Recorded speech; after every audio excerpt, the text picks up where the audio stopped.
करते हैं? Sir SDM और पुलिस पब्लिक के नौकर हैं। ये भी हो सकता है मैं किसी एसडीएम का नाम नहीं, शायद एसडीएम वो ट्रांसपोर्टर से बता ले रहा हो। अगर एसडीएम अपनी बात नहीं मनवा सकता तो उसको वो किस चीज़ की सैलरी ले रहा है, किस चीज़ का प्रोटोकॉल हो रहा है, करोड़ों किसके पास गाड़ी है, वो किस चीज़ की ले रहा है। अगर वो अपने हुक्म पे उसको तो रिजाइन देना चाहिए। अगर एसडीएम अपनी बात नहीं मनवा सकता तो उसको तो ऑफिस छोड़ देना चाहिए। इतना अगर कमज़ोर इंसानियत का सरबराह है तो उसको तो छोड़ देना चाहिए। अस्सलाम वालेकुम नाज़रीन, प्रोग्राम हमारे लोग हमारे मेहमान में खुश आमदीद। मैं हूं आपका मेज़बान मोहम्मद नदीम और आप देख रहे हैं नहरियाँ टीवी।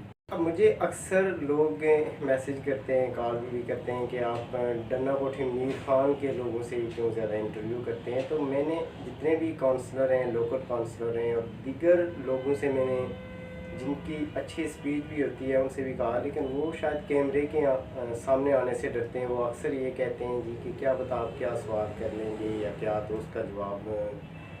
और बाज़ लोग ये कहते हैं कि जिनके ख़िलाफ़ आप सवाल कर लेंगे तो वो लोग नाराज़ हो जाएंगे। तो अक्सर इस वजह से लोग नहीं आते। तो डन्ना कोठी मीर खान पे काफ़ी एक्टिविटी होती है, काफ़ी सियासी समाजी काम भी देखने को मिलते हैं। और नदीम भाई को जब भी ज़हमत दी ये हाज़िर हुए हैं। नदीम भाई, इस हवाले से आप क्या कहते हैं कि डन्ना कोठी मीर खान पे सोशल मीडिया के हवाले से भी और काफ़ी जो काउंसलर हैं आपके, लोकल काउंसलर और दीगर लोग सियासी काम हो या समाजी काम हो उसमें एक्टिव रहते हैं? बिस्मिल्लाहिर्रहमानिर्रहीम। नदीम भाई, एक तो आपका तहे दिल से शुक्रगुज़ार हूँ कि आपको हमारे कोठी मीर खान से बहुत ज़्यादा इंटरेस्ट है। आप मीडिया में आपको हर जगह पे काम करना चाहिए, हर जगह पे मसाइल हैं, लेकिन कोठी मीर खान के हवाले से चूँकि वो आपका पड़ोस भी है और आपको इंटरेस्ट और आपकी वजह से बहुत सारे मसले हमारे हल हुए और बहुत सारे हल होंगे। जहाँ तक बात है हमारे जो काउंसलर हजरात हैं जिनको हमने वोट दिए, जिनको नहीं दिए, लेकिन आपने देखा कि हालांकि उनके पास कोई इख्तियारात नहीं है, हुकूमत उनको इख्तियारात देने के लिए तैयार नहीं है, लेकिन वो अपने तय वो बहुत सारे काम कर रहे हैं। एक्टिविटी उनकी हो रही है, पब्लिकली हो रही है और ये इसका हमें हमारे इलाके को फ़ायदा, हमें फ़ख्र हो रहा है ना। तो उस वक्त भी मैंने ये कहा था कि हम जिन लोगों को आगे ला रहे हैं इंशाल्लाह इनसे आप मायूस नहीं होंगे, वो अच्छे काम कर रहे हैं, उनको अप्रिशिएट करना चाहिए। जहाँ तक आपने बात की है ना कि लोग कैमरे के सामने, असल में कैमरे के सामने वो लोग बात नहीं करना चाहते जो बेचारे आप कह सकते हैं कि कुछ तो है ना जिन्होंने बहुत सारे मफादात उठाए हुए, तो वो ज़ाती मफाद उठाने वाले भी खुल के बात नहीं कर सकते। दूसरा, वो लोग भी नहीं बात कर सकते कि जिनको जो मसलत का शिकार होते हैं ना, इनकी आप कह सकते हैं कि दूसरे नंबर पर दोगली पॉलिसी होगी। अब वो आके क्या कैमरे के सामने बात करेगी, उनकी तो अपनी क्लियर पॉलिसी ही नहीं है। तो हम तो इलाके की बात करते हैं, नौजवानों को स्पेशल प्रेफर करता हूँ, उनकी बात करते हैं। तो हमें तो कैमरे के सामने आते हुए कोई इशू नहीं है। मैं तो खुद तो कैमरे का यूज़ करता रहा हूँ, ये यूथ चैनल को, तो मैं तो खुश हूँ कि आप इस तरह की एक्टिविटी कर रहे हैं और लोगों को ला रहे हैं, बल्कि सबको लेके आए सामने। अच्छा नदीम भाई, सियासत के अलावा आज़ाद कश्मीर में सिफारशी निज़ाम जो है, ख़ास करके तालीमी इदारों में, मतलब जिस तरह डन्ना कोठी मीर खान पे बहुत अच्छे और लायक टीचर भी हैं, इस तरह शोएब साहब है, हेडमास्टर साहब है, जुल्फ़ार साहब, लेकिन कुछ इदारों में ऐसे टीचर हैं जो हुकूमत से सैलरी ले रहे हैं 80,000, 90,000, 1 लाख से ऊपर तक भी उनकी सैलरी है, लेकिन उन्होंने वो स्कूल जाते ही नहीं। अपनी जगह उन्होंने 5,000, 6,000 पे प्राइवेट टीचर रखे हुए हैं। इस हवाले से आप क्या कहेंगे? नदीम साहब, हमारा जो इलाका है ना, वहाँ पर तो मेरे इनमें कोई नहीं है, कुछ तरह कोई इशू है। लेकिन अगर आपको किसी ने कंप्लेन किया है, मुझे बहुत सारे कॉल्स भी आई हैं, मैसेज भी आए हैं, लेकिन मसला ये है कि सारे लोग अपने, मैं किसी का नाम नहीं लेना चाहता मैं, लेकिन बहुत सारे ऐसे। ठीक है, आपको किसी ने, मे भी हमें तो कोई नहीं बता रहा है, आपको किसी ने, चूँकि आप बराह रास्त पब्लिक से अटैच हैं, आपको किसी ने शायद वो बताया हो। लेकिन अगर कोई भी सरकारी टीचर, वो मेल हो या फीमेल हो, अगर उसने किसी बच्चे या बच्ची को 6,000 रुपये, 7,000 रुपये या 10,000 रुपये हायर किया हुआ है, तो वो ना सिर्फ इदारे का कातिल है, वो हमारा भी कातिल है, वो मासूम बच्चों का कातिल है। जी। अब ये है कि आपका काम है मीडिया पे इश्यूज़ को रेज़ करना, लेकिन ये एजुकेशन डिपार्टमेंट के जो लोग हैं, जैसे डीओ है, इनके सेक्रेटरीज़ हैं या मिनिस्टर है, मिनिस्टर तो खैर वो इस हवाले से कार्रवाई नहीं करते, इसलिए कि उनकी सियासी मजबूरियाँ होती हैं या वो सियासी मसलत का शिकार होते हैं। मिनिस्टर का काम है बस एक दूसरे के तबादले करवाना, हाँ, वो वो इस करवाना। तरफ तवज्जो नहीं देते। तो अगर कोई टीचर इस तरह की वो लोगों को कर रहा है, वो ठेके, ये होता है ना ठेका सिस्टम ठीक है है। कि मैं बदमाश हूँ, मैंने स्कूल में आना ही नहीं है, आऊँगा भी तो मैं वीआईपी सोफे पे बैठ के तो मैं जनाब यहाँ पे हुकूमत बनवाऊँगा, अगर वो ये रोज़ यही करते हैं ना, तो सियासत करते हैं, सियासत करते हैं। तो ये है कि वो 5,000 6,000 रुपये को बच्चा वो क्लास लगा रहा है। तो ये जो अदारे का इंचार्ज होता है किसी भी अदारे का, ये उसकी रिस्पॉन्सिबिलिटी है, उसको एक्शन लेना चाहिए। प्लस मुख्तलिफ स्कूलों के अंदर कमेटियाँ बनी होती हैं ना, पब्लिकली कमेटियाँ। अब वो कमेटीज़ के जो सदर है, जो जनरल सेक्रेटरी है, उनको ये इशू उन तक अगर ये कंप्लेंट पहुँचे तो उनको इस पर कार्रवाई करनी चाहिए। अगर वो भी बेबस है, चूँकि वो आवाम में से होते हैं, उन लोगों के साथ उनके रवाबित होते हैं, शायद बेबस हो या उनको, तो फिर ये जो डिस्ट्रिक्ट एजुकेशन ऑफिसर है उसको स्टैंड लेना चाहिए। तो ये बड़ा ख़तरनाक इशू है। और लेकिन ये इस तरह के हैं लोग, मुझे भी पता है कि बहुत सारी जगहों पे बड़े बड़े, क्योंकि इनके सियासी लोगों के साथ रबते होते हैं, और ये जो डीओ है होते हैं, इनको दावत खिला दी, किसी को कोई कपड़े भेज दिए, किसी के लिए वास्कट भेज दिए, इनके ताल्लुकात होते हैं मतलब मुख्तलिफ जगहों पे। मतलब रिश्वत दे दी, वो होता है ना, तोहफा, बिल्कुल ये ये तोहफे का नाम दे के रिश्वत दे दी। इनका जो तोहफा होता है वो अपने मफादात हासिल करने के लिए, असल में वो आप उसको कहते हैं, वो भी करप्शन की किस्म होती है ना, कि इन्होंने अपने फ़ायदे उठाने होते हैं, किसी को दावत खिला दी, किसी को किधर बुला लिया, तो ये सारा माफिया है। तो एजुकेशन के अंदर अगर इस तरह का ठेकेदारी सिस्टम होगा तो आप समझे कि आपके बच्चे कम्प्लीटली वो एक उनको, मैं कहता हूँ उनको स्लो पॉइजन दिया जा रहा है, उनको तो फ्यूचर को तबाह किया जा रहा है। तो ये तो बहुत बड़ी इखलाकी बुराई है, समाजी बुराई है, उसके ख़िलाफ़ एक्शन होना चाहिए और हुकूमती सतह पे होना चाहिए। अच्छा, जहाँ पे भी इलेक्शन होते हैं, जिस पोलिंग स्टेशन जो लीड करता है, उसमें किसी एक, मसलन आप हैं, किसी की हमायत कर रहे हैं, तो एक आपके वोट से वो पोलिंग स्टेशन लीड नहीं कर रहा, उसमें बहुत सारे लोगों की वोट होते हैं, जो गरीब लोग होते हैं, तो बहुत सारे ऐसे पढ़े लिखे नौजवान हैं जिनको नौकरियां नहीं मिल रही, उनकी सिफारिश नहीं है, काबिल भी हैं, लेकिन चंद वहाँ पे लोग होते हैं जिनकी अपॉइंटमेंटें भी हो रही हैं, उनके घर तक सड़क भी आ रही है, उनका हैंडपम्प भी मिल गए हैं, तो ज़ाती मफादात हासिल कर रहे हैं। इस हवाले से क्या देंगे? नदीम भाई, ये मैं इस पे तो सच्ची बात आपको बताऊँ, तंग आ गया हूँ बात कि हमारी जो यूनियन काउंसिल है ना पप्पेनाड, इस यूनियन काउंसिल के अंदर भी 47 से लेकर 2023 तक चंद ही लोगों के काम होते हैं, गिने मतलब 2-4 फैमिलीज हैं जो सारी ज़िंदगी जिसकी मर्जी हुकूमत हो अपने काम निकलवा लेते हैं और वो काम उनके करते हैं। आम आदमी सिर्फ पोलिंग स्टेशन पे जाता है, भेड़ और बकरियों की तरह इनको घसीट के ये चले जाते हैं वहाँ पर जाके ये वोट मजलूमों की तरह छुप के डाल के वापस आ जाते हैं। इनका कोई काम नहीं होता, सिर्फ इस्तेमाल किया सिर्फ इनको इस्तेमाल किया जाता है इलेक्शन के दिनों में, और इनको झूठे ये ख्वाब दिखा के बड़े बड़े रंगीन इनको वो पिक्चर दिखाई जाती है, ये होगा वो होगा, इनको इस्तेमाल करके फ़ायदे चंद लोग उठाते हैं। और मैं आपको बताऊं कि एक इलेक्शन था, ये मेरा ख्याल है जनरल इलेक्शन था, तो डन्ना पोटी मीर खान को पोलिंग स्टेशन हम सब ने मिल के जितवाया ना। ये तकरीबन 3 इलेक्शन पहले की बात, उस वक्त मैं नया ही मेरा वोट था ना, तो वहाँ पर ये हुआ कि मेहनत सब ने की, लेकिन डन्ना पोटी मीर खान के, मैं उनका नाम तो नहीं ले सकता, लेकिन 1-2 बंदे थे जिन्होंने एक फेक बनाई वो कमेटी, और वो उस वक्त सरदार अतीक के पास चले गए। उन्होंने जाकर तो उसको कहा जी कि ये पोलिंग स्टेशन हमने जितवाया है, हालांकि उनका कोई वोट ही नहीं था।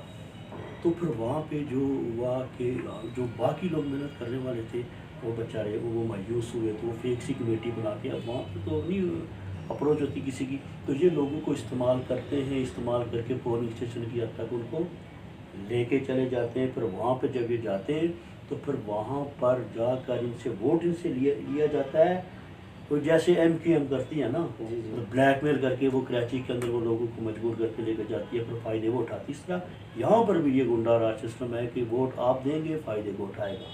तो ये सिस्टम तो अभी मैं कहता हूँ ये तो अभी और आगे जा रहा है। वही फैमिलीज़, वही ख़ानदान, वही लोग फ़ायदे उठा रहे हैं, आम किसी आदमी का कोई अच्छा, फ़ायदा नहीं। वैसे जहाँ तक मैं समझता हूँ सियासत का मतलब है अवाम की खिदमत में, लेकिन यहाँ पे सियासत में मुनाफकत हो रही है जो बहुत बड़ी बुराई है। तो इस हवाले से आप क्या समझते हैं कि मुनाफकत हो रही है सियासत में या नहीं? बिल्कुल मुनाफ़क़त हो रही है, कोई इसमें वो दूसरी बात है ही नहीं है। लेकिन ये है कि जिससे जितनी हो रही है इतनी वो कर रहा है। कोई थोड़ी कर रहा है, कोई ज़्यादा कर रहा है, मुनाफ़क़त हो रही है, सरेआम हो रही है। और बड़ी बड़ी शख्सियात भी कर रहे हैं, छोटे मोटे भी कर रहे हैं। तो मुझे है कि अपने मफादात के लिए सारे ही कर रहे हैं ना। तो ये आज की जो सियासत है इसके अंदर मुनाफ़क़त का और सियासत का गहरा आपस में ताल्लुक़ है। यानी आपके साथ होंगे तो कुछ और, दूसरे के साथ होंगे कुछ और। ये ज़्यादातर ये अभी आपने देखा नहीं, आज़ाद कश्मीर की असम्बली के अंदर इस तरह हुआ कि जिस तरह का ये सेटअप बना है, पार्टियां कुछ और, मंशूर कुछ और, वोट कुछ और सारे वहाँ पे एक है। क्यों? मफादात के लिए। जैसे ही इलेक्शन आएंगे तो सारे एक दूसरे के खिलाफ हो जाएंगे। तो ये मुनाफ़क़त तो मैं कहता हूँ इस वक्त वहाँ से शुरू हुई है ना, तो ये हो रही है। ये आप सही कह रहे हैं कि ये हो रही है, छोटी भी हो रही है, बड़ी भी हो रही है। जिसका जहाँ पे दाव लगता है ना वो कर रहा है, और हमसे ये नहीं है। सही। अच्छा, डना कोठी मीर खान पे सोशल मीडिया पे भी काफ़ी आप एक्टिव हैं, और सियासी काम हो या समाजी काम हो उसमें भी आप एक्टिव रहते हैं। आपके अलावा जिस तरह जुल्फ़िकार साहब हैं नून लीग की नुमाइंदगी कर रहे हैं, अदनान साहब हैं जो PTI की नुमाइंदगी कर रहे हैं, लेकिन ये दोनों जहाँ भी ये सियासी काम हो या समाजी, ये दोनों इकट्ठे हो जाते हैं। यही दोनों नहीं, आशिक साहब हैं, सरफराज साहब हैं, हाफिज़ सरफराज साहब। तो इन सब में इत्तेफाक कैसे है? नहीं, ये अच्छी बात है। कोठी मीर खान के लिए प्राउड की बात है, फ़ख्र की बात है कि मुख्तलिफ़ जमातों में रहने के बावजूद भी सारे जो मुश्तरका काज होता है उसके लिए एक हो जाते हैं। ये अच्छी बात है और इसको आगे बढ़ना भी चाहिए। मैं तो कहता हूँ सारी जगह भी होना चाहिए। हाँ, वोट जिसको मर्जी दे, जिसकी मर्जी कंपेन कर लेंगे, जब मुश्तरका काज हो आप उसके साथ गांव के कामों में सब हाँ मिलजुल के काम करना बिल्कुल। जब आप एक नहीं होंगे तो फिर ये है कि काम आपके नहीं होंगे। तो ये होना चाहिए। लेकिन ये है कि इसके अंदर थोड़ा सा मीडिया का भी रोल होना चाहिए कि वो लोगों को एक करे, एक प्लेटफॉर्म पर लाए, अपने इलाके के लिए लाए। तो ऐसे काम होना चाहिए। क्योंकि आज़ाद कश्मीर असम्बली के अंदर सारे जो मेम्बरान हैं जो हमारे वोट से मुंतखब होकर गए वो सारे एक ही हैं ना। खाना वो मतलब इकट्ठे खाते हैं, चाय इकट्ठे पीते हैं, शादी को वो शादियों पे जनाजे को इकट्ठे करते हैं, तो वो सारे एक होते हैं। ये थोड़े से इख्तिलाफ़ात नीचे होते हैं क्योंकि नीचे वाले लोग जो थोड़े जज्बाती भी होते हैं तो इनको इतनी इनकी वाकफियत नहीं होती। ऊपर सारे एक हैं, सारे एक हैं। इनके जो 5 स्टार होटल की एक्टिविटीज़ सारे इकट्ठे इंजॉय करते हैं, तो कोई इनमें इशू नहीं है। 5 स्टार होटल से याद आया कि 2 दिन पहले या 3 दिन पहले सुनने में आया है कि कश्मीर हाउस में सरदार यूनुस साहब की और आमिर इकबाल साहब की एक मीटिंग हुई है। तो वो मीटिंग किस हवाले से थी? क्या यूनुस साहब नून लीग में शुमालियत इख्तियार करेंगे या किसी और हवाले से? वो बिल्कुल आपकी इंफॉर्मेशन ठीक है। यूनुस साहब हमारे भाई हैं, बड़े भाई हैं और हमारे इलाके की आपका मोहतरम शख्सियत है। वो एक अदारे को भी रन कर रहे हैं और उनका जो बेटा है वो आपको पता है दोस्त है मेरे। वो गए थे मिलने, बनने के मिसाइल के हवाले से भी और कुछ जो गलतफहमियाँ थी वो दूर हुई हैं उनकी वहाँ पर। हम भी उनके साथ थे। और ये है कि उन्होंने 21 में जब अदनान ने और मैंने PTI को छोड़ा था और उसकी कंपेन की थी, यूनुस साहब ने नून लीग को नहीं छोड़ा था ना। वो उस वक्त भी उनका अपना वोट नून लीग को ही गया था। तो आपने PTI की सपोर्ट की थी? मैंने सपोर्ट भी की थी, वोट भी की थी। हमने PTI को ज्वाइन किया था। हमने वो नहीं किया था, हमने तो ज्वाइन किया था PTI को। इस्लामाबाद में ज्वाइन किया था अदनान ने, मैंने ज्वाइन किया था। तो उन्होंने ज्वाइन नहीं किया था, उन्होंने 21 में वोट दिया था। बाद में चूँकि इशू ये बना कि अदनान को जब टिकट मिला ना PTI का, तो डेफिनेटली फिर उनकी हमदर्दी अपने बेटे के साथ थी। तो ये इखलाकी तौर पे उनकी जगह को और होता तो वो भी यही करता। तो वो फिर ये है कि उनके मामला वो सारे तकरीबन क्लियर हो गए हैं। अब आगे देखते हैं, हम मुशावरत करेंगे सबके साथ मिलकर, तो शायद डरना कोठी में खान पे कोई आपको मुस्तकबिल में बड़ा ऐलान देखने को मिले, उस पर मुशावरत हो रही है कि देखा जाएगा कि क्या, लेकिन कोई ऐलान मुतवक्क हो सकता है 1 माह में, 2 माह में, 3 माह में। तो मुझे लगता है कि बड़ी शख्सियात जो है वो इधर उधर हो जाएगी कुछ अर्से बाद। बल्दियाती इलेक्शन में आपने जुल्फ़िकार साहब की हमायत की थी। ये जो हालिया दिनों अंजुमन ताजरान के इलेक्शन हुए हैं और जुल्फ़िकार साहब ने कामयाबी हासिल की है, वो अच्छा काम कर रहे हैं, उसमें आपकी कोई हमायत शामिल थी या नहीं? नहीं, बल्दियाती इलेक्शन में तो जुल्फ़िकार भाई के लिए हमने दिन रात एक किया, अल्लाह की मदद के बाद वो हम सब की मदद से जीते। जहाँ तक ये अंजुमन ताजरान के इलेक्शन थे, ये तो गैर सियासी होते हैं ना, इसमें हमारी कोई इंटरेस्ट ही नहीं थी, ना हमने उनकी कोई सपोर्ट की, मैं हम इधर ही थे, तो ना उस तरह का हमारा उधर तो वोट भी नहीं था।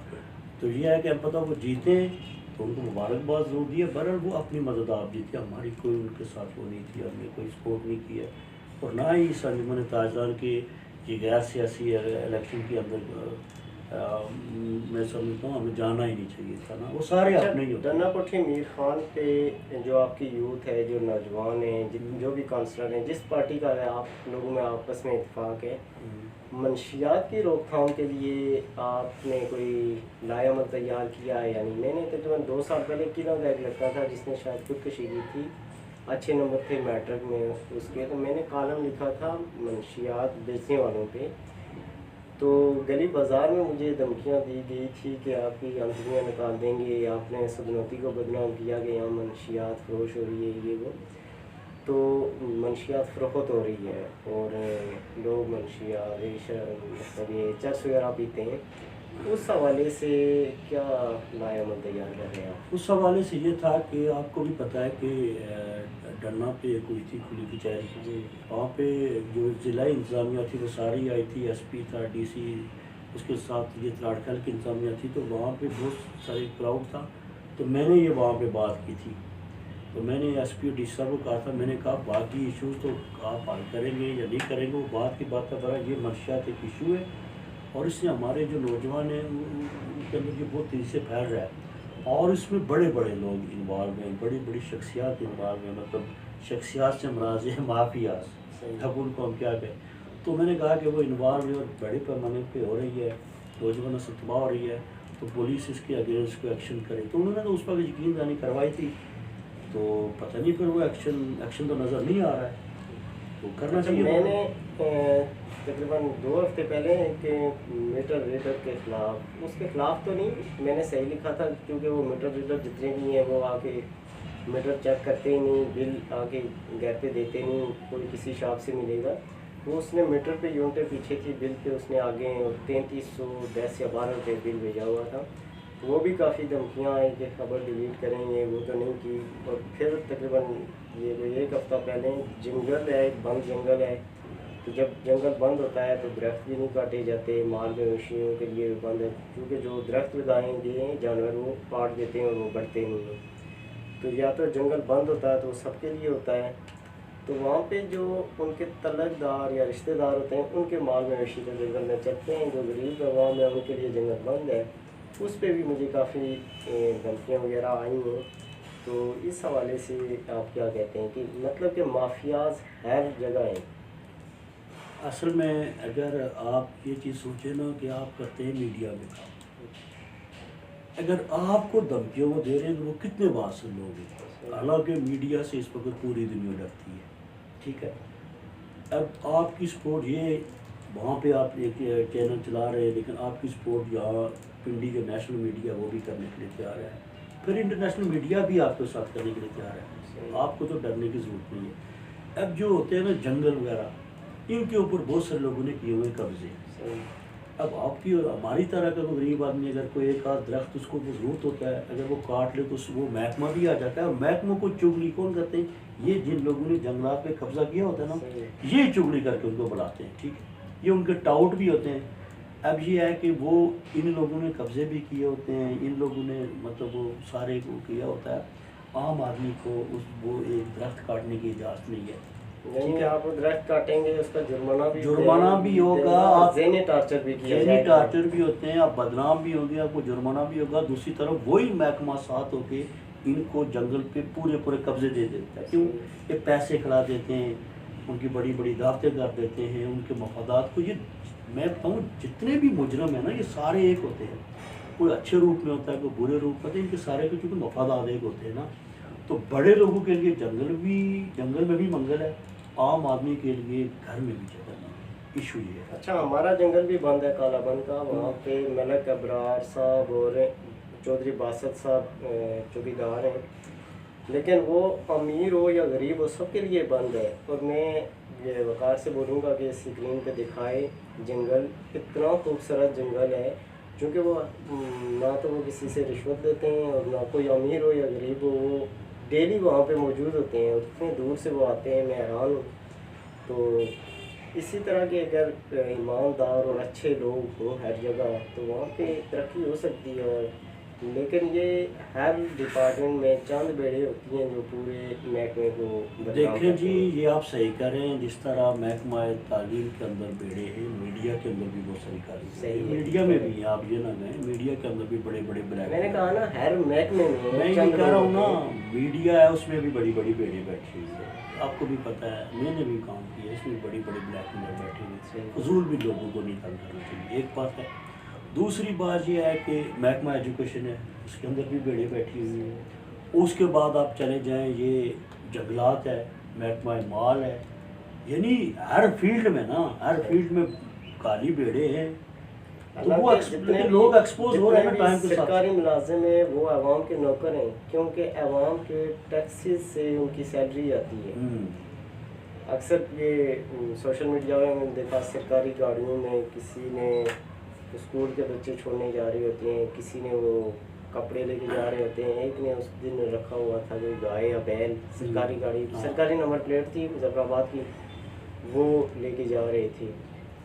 तो उनके लिए तो ये बिल हैं बिजली के वो माफ़ हैं, पेट्रोल हर चीज़। अवाम गरीब अवाम की सुनवाई नहीं होगी। अवाम का कसूर है ना, अवाम का कसूर ये है कि अब एक तो ये है कि ये खुद गलत लोगों को मुंतखब करते हैं, ठीक है। जब वो इस तरह के लोगों को मुंतखब करेंगे तो उन्होंने ये करना होता है। दूसरा ये है कि सरकारी हो या कोई नीम सरकारी हो ना, तो हर आदमी का ये फ़र्ज़ बनता है कि वो उसके सबके लिए कानून है, उसको फॉलो करना चाहिए। लेकिन मैं वही बात कर रहा हूँ ना कि कानून आप और हमारे लिए है ना, नहीं है ना इन बड़े लोगों के लिए कानून। अच्छा, ये कोई कानून जो भी होते हैं ना, कानून पास हो जाते हैं, उन पर अमल दरामद नहीं होता। पिछले अरसों मैंने जुल्फ़िकार साहब से भी बात की थी और आप और अदनान साहब से एक इंटरव्यू लिया था, उसमें भी अदनान साहब से बात की थी किराए के हवाले से। वो किरायानामा SDM साहब ने जारी कर दिया, लेकिन उस पर अमल नहीं हुआ। तो लोग मुझे मैसेज करते कहते हैं जी तुमने वो झूठी खबर लगा दी है। नहीं तो वही नहीं, तो जिस SDM के हुक्म पे अमल दरामद नहीं हो रहा है, तो उस SDM को तो नौकरी पे नहीं रहना चाहिए ना। अगर SDM अपनी बात नहीं मनवा सकता तो उसको वो किस चीज़ की सैलरी ले रहा है, किस चीज़ का प्रोटोकॉल हो रहा है, करोड़ों किसके पास गाड़ी है, वो किस चीज़ की ले रहा है। अगर वो अपने हुक्म पे उसको तो रिज़ाइन देना चाहिए। SDM भी आपकी बात नहीं सुन रहा है, अब तो फिर आप बताएं, फिर ट्रांसपोर्टर से आप और मैं तो नहीं लड़ सकते ना, वो तो हम में से ही होते हैं। तो अगर SDM अपनी बात नहीं मनवा सकता तो उसको तो ऑफिस छोड़ देना चाहिए। इतना अगर कमज़ोर इंसानियत का सरबराह है तो उसको तो छोड़ देना चाहिए। सही है, जो कानून बनाए उस पर अमल करवाना उनका काम है। सर ये भी हो सकता है, मैं किसी SDM का नाम नहीं, शायद SDM वो ट्रांसपोर्टर से बता ले रहा हो, ऐसा भी होता है ना कि क्या पता उसने मंथली मंगाई हो, मैं ये नहीं किसी होता है उस वजह से वो खामोश हो। तो ये ऐसे नहीं होता है। कोई अगर चुप है तो चुप के पीछे कुछ ना कुछ है। आम लोग इस वजह से खामोश हो जाते हैं, यार 10-20 रुपए के लिए क्या लड़ें यार, क्या मतलब। एक गरीब आदमी है, वो डरने पे यहाँ पे उतरता है तो 10 या 20 रुपये वाला गाड़ी कहता है गाड़ी वाला। अच्छा, जिनके लिए नहीं, मेरी बात सुने ना, आप जिन लोगों के लिए बात कर रहे हैं ना, मैं जिनके लिए बात कर रहा हूँ, सारे हम बात कर रहा हूँ, वो हमारे खिलाफ हो जाएंगे, उनके खिलाफ बात नहीं करेंगे। क्यों? डर है ना, डर तो हमारे खिलाफ हो जाएंगे ना। अभी देखते हुए मुझे जा रहे थे कि आपने झूठी खबर लगाई है जी, किराया हमसे वही पुराना लिया जा रहा है। तो मैंने कहा जी आप SDM साहब के पास जाएं, जिस ड्राइवर ने ज़्यादा लिया है वो गाड़ी का नंबर बताएं, निशानदेही करें, तो वो कहते हैं नहीं जी उधर किस तरह जाऊँ। वो एसडीएम साहब से, पुलिस से डरते हैं। सर एसडीएम और पुलिस पब्लिक के नौकर हैं। सही, यही तो मैं कह रहा यही हूँ, चीज़ हमारे है। टैक्सी से उनकी सैलरी आती है, आपका लेकिन आवाम एसडीएम करती है, आपका डीसी है, आपका एसपी है, आपका प्राइम मिनिस्टर है, आपका मिनिस्टर है, वो डायरेक्ट आवाम के पब्लिक के सर्वेंट है। लेकिन लोगों को शौर नहीं है ना, लोग सही। डरते हैं ना। अब पुलिस वाले हैं ना, उनसे लोग 2-2 किलोमीटर 3-3 किलोमीटर वो हाथ मिला के चलने में फ़ख्र महसूस करते हैं। वो मैं नहीं करता, लेकिन ये है कि ये आवाम के नौकर हैं, आवाम के मुलाजिम हैं, चूँकि इनको जो सैलरी मिलती है वो आवाम के टैक्स से मिलती है। तो यही तो बात है ना। अब यूरोप सारे के अंदर सबको शौर है, तो वहाँ पे पुलिस आवाम की खिदमत कर रही है। यहाँ पे पुलिस, दूसरी बात यह है कि पुलिस थाने में जाते लोग बेइज्जती से समझते हैं कि वहाँ पे आप कह सकते हैं कि इज्जत लोगों की पगड़ियाँ भी उछाली जाती है ना, फिर कानून कोई नहीं है, पूछने वाला कोई नहीं है। अच्छा, मैंने सुना है कि ये कुछ अरसे के बाद गन्ना कोठी मीर खान पे आप एक कन्वेंशन रखते हैं, तो उस हवाले से थोड़ा ब्रीफ कर दीजिएगा कि किस हवाले से वो उसका इनकार कर रहे हैं आप। कन्वेंशन इंशाल्लाह ये हमने 2 साल पहले भी करवाया था। पीछे वो था कोरोना, तो उस वक्त प्रोग्राम हमारा कैंसिल हो गया था। नेक्स्ट वीक का ये जो हम बातें कर रहे हैं ना, ये स्टेज पे बातें करने वाली हैं। तो वो चूँकि नौजवानों को सबको एक उस पर लाना है, प्लेटफॉर्म पे ला के उनको चीज़ें समझानी है कि एसडीएम है या SHOs है या जो भी लोग हैं उसकी जिम्मेदारी क्या है, हम किधर जा रहे हैं। और दूसरा ये चंद लोग बदमाश बने हुए हैं ना इलाकों में, यूनियन काउंसिल में, पोलिंग स्टेशन पे ना, इनकी बदमाशी आम लोगों के सामने लानी है। जो सारे मनसूबे ले रहे हैं, जो सारी नौकरियां ले रहे हैं, जो सारी अपॉइंटमेंट्स ले रहे हैं, और जो बड़े बड़े नाम है ना, असल में यही हमारे बेसिकली कातिल है। असल हमारे लोगों को पता नहीं है। नौजवानों को जिस दिन समझ आ गई कि असल हमारे हकूक़ किसने खाए हुए हैं, तो ये मुकामी लोग बड़े खड़पेचों के साथ मिल के तो उन्होंने आम लोगों के हकूक़ पे डाका डाला हुआ है। अच्छा नदीम भाई, बहुत शुक्रिया, बहुत मज़े की गपशप हो रही थी, तो इंशाल्लाह फिर आपसे चलिए, आपका भी शुक्रिया। और मैं आपको ऑनर कर रहा हूँ कि आप दिलेरी से काम कर रहे हैं, आप हमारे भाई हैं, आप काम करें। अगर हमारे ख़िलाफ़ भी कोई आपको कह रहा है कि इनके ख़िलाफ़ भी काम करें, आप खुल के काम करें, डरने की ज़रूरत नहीं है। मीडिया का होना चाहिए, वो आपको धमकियाँ दे रहे हैं लोग, आप मीडिया में काम कर रहे हैं, और मीडिया के लोग बड़े पावरफुल होते हैं।